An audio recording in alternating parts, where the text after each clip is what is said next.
सिसोना बरुआ बाग में करीब 50 एकड़ भूमि जलमग्न है और वहाँ पर लगी धान की फसल सड़ने को तैयार है। मेरे पीछे मौजूद हैं वही किसान जो इस पानी की निकासी न होने के कारण प्रभावित हैं। इनकी फसल डूब रही है, सड़ रही है और मुख्य जो आय का एक जरिया है वो किसानी ही है, खेती है। आज हमारे साथ सिसोना बरुआ के किसान, महिला किसान और इनमें तमाम संगठन के अधिकारी पदाधिकारी हैं, वो लोग आए हुए हैं। इनकी जो समस्या है विकट समस्या है क्योंकि इनकी 50 एकड़ भूमि जलमग्न हो रही है। आइए हम इन्हीं से जानते हैं क्या इनकी आखिर समस्या है और किस तरह की इन्होंने एसडीएम साहब से ज्ञापन दिया है। उस समस्या का निराकरण के लिए क्या आखिर कहा गया है। जी, क्या नाम है आपका? राम कुमार सिंह। आप एक बार हमें बताइए क्या समस्या है और किस तरह से कितने किसान प्रभावित हो रहे हैं, कितनी भूमि है? भूमि तो वहाँ पर 50-60 एकड़ है ही। और जो स्टोन क्रेशर वाले हैं उन्होंने अवैध रूप से दीवार बना करके और जो गांव का रास्ता था उसको पाट करके अपने यूज में ले रहे हैं। इससे पूर्व में भी हमने समस्त ग्रामवासियों ने गांव में मीटिंग करी थी। ये 2022 की बात है, 8वें महीने की। तो उस समय हम स्टोन क्रेशर स्वामी को वहाँ पर सूचित किया था करके कि गाँव में फसल ख़राब हो रही है। उस समय हमने नाले के ही लिए कहा था कि आप जैसे कि अगर गाँव के रास्ता पाट दिए हैं, यूज कर रहे हैं गाँव के रास्ता, तो आप नाला बना दीजिए वहाँ पर। उन्होंने नाला बनाया नहीं। तो अब इस विषय में फिर अभी इस बार बरसात हुई, काफ़ी बरसात हुई, तो उस वजह से जो सूखी नदी का जब पानी है उसका जल स्तर बढ़ा तो किसानों को खेतों में आ गया और वो पानी निकासी हो नहीं पाया। जो पहले हमारा पुराना रास्ता था गांव का, बरगो बाग से लेकर झाड़ी तक का, तो उसमें अब उन्होंने अवैध रूप से पाट दिया है उसको, तो वहाँ से जल की निकासी हो नहीं पाई, इससे कि सारी फसल ख़राब हो चुकी है। बताइए जिस तरह से पानी रुका हुआ है किस तरह की समस्याएं गांव वाले फेस कर रहे हैं? बहुत समस्या है हमारे गांव में। जैसे कि लोग खेत में भी जा रहे हैं तो कितनी परेशानी है। वहाँ ना ट्रैक्टर ना हमारे कोई साधन जा ही नहीं रहे हैं। औरतें अपने सिर में लाके मतलब अपना धान ले आ रही हैं। वहाँ पे धान जो ज़मीन है ख़त्म हो गया। मतलब जो ज़मीन है हमारी 50-60 एकड़ ज़मीन है, उसमें पानी भर जाता है। तो जब हमारी फसलें नहीं हो रही हैं तो उसमें हम क्या करेंगे। तो हमने एसडीएम के साथ पास आए और बोले कि सर क्या कहते हैं, हमारा यहाँ कोई अगर आपसे कष्ट है कि आप हमारे यहाँ कोई साधन कर सकते हो तो हम आपको बहुत धन्यवाद। इसलिए हम आए और एसडीएम साहब हमारी कोई नहीं सुना।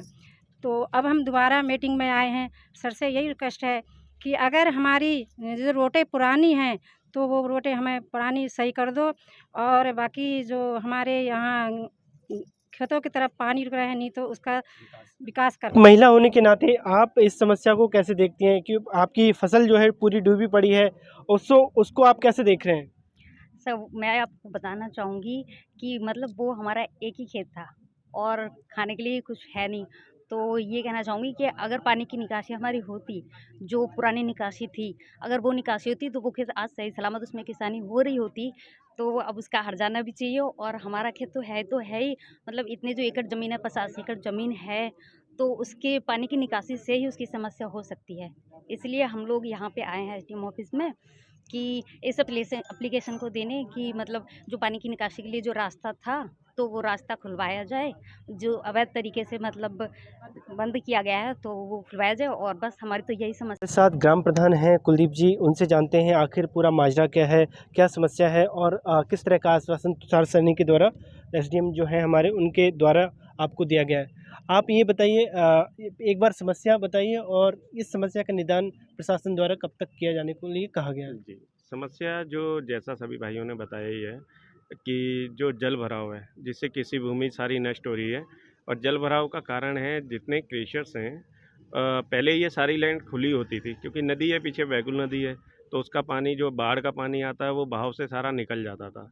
अभी क्रेशर्स बन गए हैं तो जो निकासी है वो छोटे तौर पे रह गई है, तो उतना पानी बहाव से निकल नहीं पाता और जितनी भी निकासियाँ थी वो सारी बंद हैं। तो वही निकासियाँ बंद होने के कारण जल भराव होने से जो कृषि भूमि है वो नष्ट हो गई है। ये समस्या है।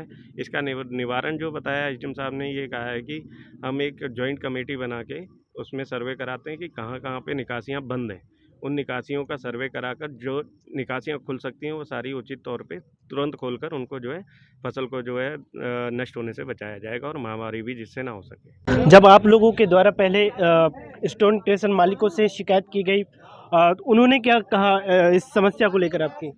उन्होंने ये समस्या का निराकरण करने के लिए हमने जो है सितारगंज स्टोन क्रेशर वालों को बुलाया, तो उन्होंने कहा कि ये तो मैंने ख़रीद रखा है और मैंने उसमें मिट्टी डलवा रखी है। तो हमने उनसे कहा कि आप सामने में आइए, जब आप हमारी सरकारी रास्ता गांव वालों की तुम पाट करके अपनी रास्ता बनाना चाहते हो तो ये ऐसा नहीं होगा। फिर उसके बीच में 9 जुलाई को हमने पटवारी राम कुमार पटवारी को बुलाया और 2 मशीनें भी बुलवाई खुदवाने के लिए। तो हमने कहा भाई एक पानी निकासी जो है जल भराव से फसल नष्ट हो रही है, तो आप रास्ते को खोदिए जो पाट रखा है स्टोन क्रेशर वालों ने। तो उन्होंने उधर से नहीं खुदवा करके LIC पश्चिम को LIC वालों की तरफ से खोदना शुरू कर दिया। तो जो LIC वालों ने जब कहा कि भाई हमारी जो है हमारी खरीदी हुई ज़मीन पे नहीं नाला खोद सकते हो, उसके बाद उन्होंने कुछ नहीं सुनी और उन्होंने कहा हम तो भाई ख़रीद रखे हैं और पानी निकासी कहीं से भी करें। तो हमने जवाब दिया, हमने कहा हमारी रास्ता जो है गांव वालों की वो छोड़ दी जाए और ताकि पानी पहले की तरह जो नहीं रुकता था खेतों में जिसमें नष्ट नहीं होती थी तो वो नष्ट नहीं होगी। तो उन्होंने कहा कि आप कुछ भी कीजिए, मैं नई मिट्टी निकाल सकता हूँ। किस तरह की समस्या सिसोना के लोगों के द्वारा आपके सामने प्रस्तुत की गई और इसकी कार्रवाई के लिए आपका क्या स्टैंस रहेगा? इसमें देखिए सिसोना से ग्राम प्रधान सहित सभी काफ़ी लोग आज कार्यालय में आए थे। इनके द्वारा एक ज्ञापन सौंपा गया है जिसमें स्टोन क्रशर मालिकों द्वारा जो गांव के नाले हैं और गूल हैं इनको बाधित करने का, इनको पाट देने का आरोप लगाया गया है। हम इसमें अपनी टीम भेज के सिंचाई विभाग की और राजस्व की एक बार जांच कराएंगे कि किस तरह की कितने आरोप सत्य हैं। अगर अतिक्रमण पाया जाता है तो उनको तत्काल खुलवाया जाएगा। सर एक तरह से ये भी है, ग्रामीणों की ये मांग है क्योंकि फसल का समय जो है धान की फसल का समय पकने को बिल्कुल तैयार है। अगर पानी की निकासी नहीं होती है तो वो फसल पूरी तरह से बर्बाद हो जाएगी और करीब 30 से 40 परिवार हैं किसानों के, वो उनकी एक तरह से जो आय है उस पर एक तरह से लाद पड़ेगी। देखिए इसमें हम आज ही एक टीम गठित कर देंगे और कल तक जो है वो रिपोर्ट आ जाएगी, हमें पता चल जाएगा कि कितना इसमें अतिक्रमण हुआ है और अगर पानी निकासी बाधित हो रही है तो हम अपने स्तर से मशीनें लगवा के उसको पानी निकासी को खुलवा देंगे।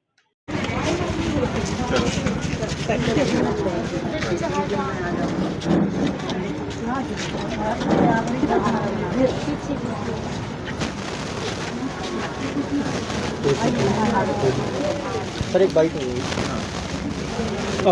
अंदर ले लें। अंदर ले